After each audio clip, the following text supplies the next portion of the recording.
Hi guys! So, I've been tagged in a post by Kajika Life to do my 5 favourite bushcraft items.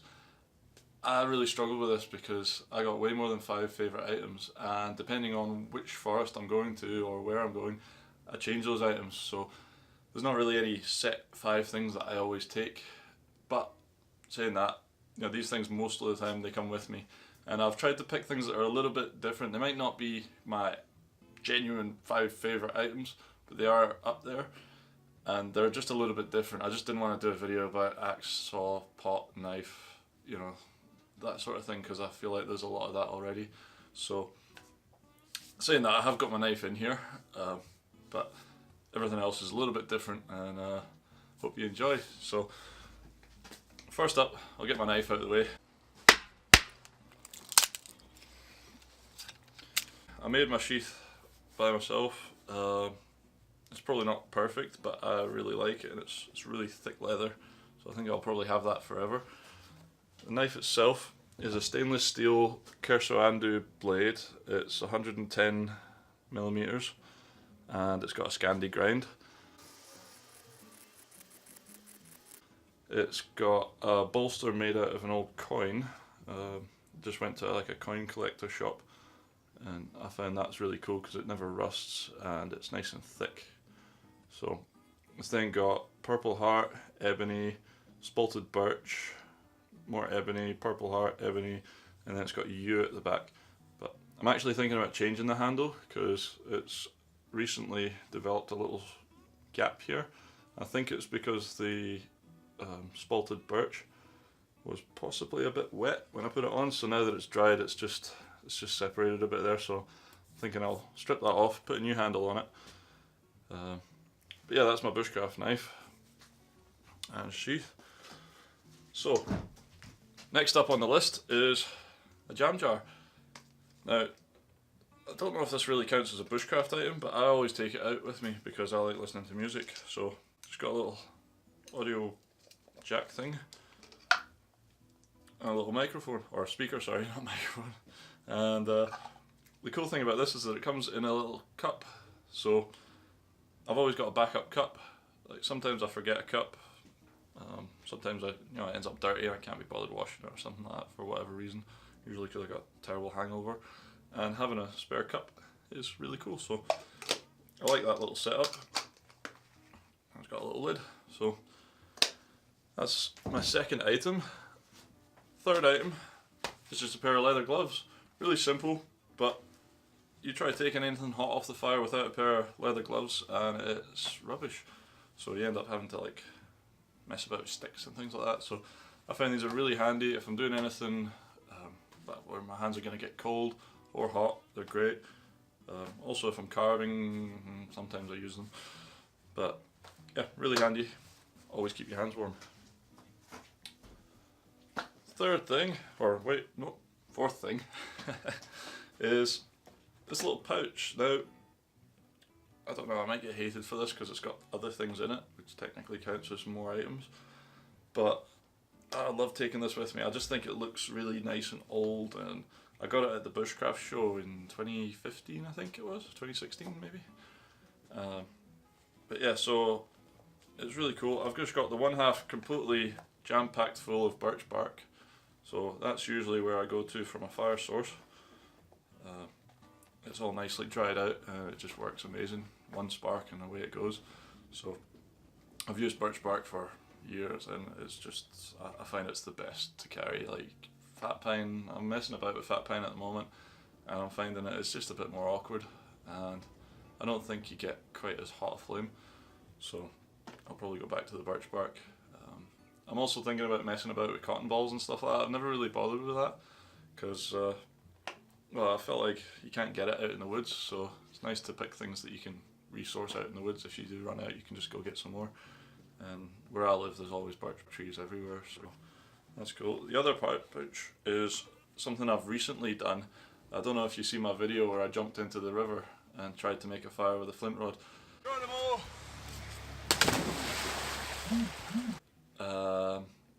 It sucked, like it was cold and it took me way too long to get the fire going. So I thought I'll put some stuff in here. So You might laugh at me because this is really sad, but I've got a lighter in a little plastic sealed bag, so that's never going to get wet. A lighter is always a good fast way of getting a fire going. And I got a little fire tin, so I'm not sure if I should open this up, but I'll not open it up because it's all nicely sealed. But inside there's a flint rod, there's a striker on the outside, there's matches, there's some fat pine, even though I just slighted it a bit, but it does work. There's also some more rubber bands. Like I use these Ranger bands sometimes if it's really wet. It's just sliced up bits of inner tube, bicycle inner tube, and they make really good like bands for holding things together. They're really strong and they also burn really good, so it's a really good backup plan. There's also a lighter in here, so just a whole bunch of stuff that catches fire dead easy. So I got that in there, and water purification tablets, just because, you know, turning into a proper prepper now. But I think that's a really cool little setup, so that's one of my favourite bits. And then last on the list is my sleeping bag.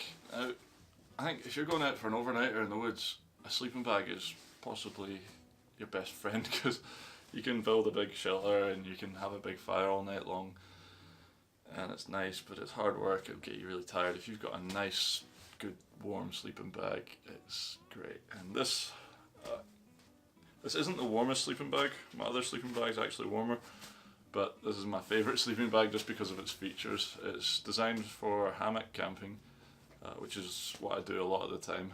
I've been messing about with a couple of other things recently. Actually, since I started making YouTube videos, I think I'm trying to push my limits and try other things, expand my horizons. But yeah, this is a really cool little sleeping bag, or big sleeping bag. It does pack down a lot smaller than this. I've just got it all fluffed up. But it's made by DD. It's called the Jura 2, and it's got some pretty unique features that most sleeping bags don't have. So, first of all, it's got a waterproof footwell, so if you're getting out of your hammock and it's all wet on the ground, you don't have to care, because the base of it is waterproof, and it's thick, sturdy, waterproof, like a tarp kind of stuff. So that's really cool. It's obviously olive green, which is just amazing. And my favourite bit is it's got a zip down the front, so you don't have to worry about a zip on the side or pulling your sleeping bag around or anything like that. You're lying on your back, you just literally unzip and step out, and it is brilliant. It's also a really good zip. Like, look at how that runs.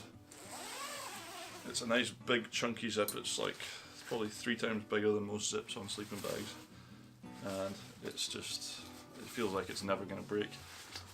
Inside you've got 2 pockets which are positioned at an angle so that when you're in your hammock things don't fall out. I think that's really thoughtful. And the rest of it's just normal sleeping bag stuff.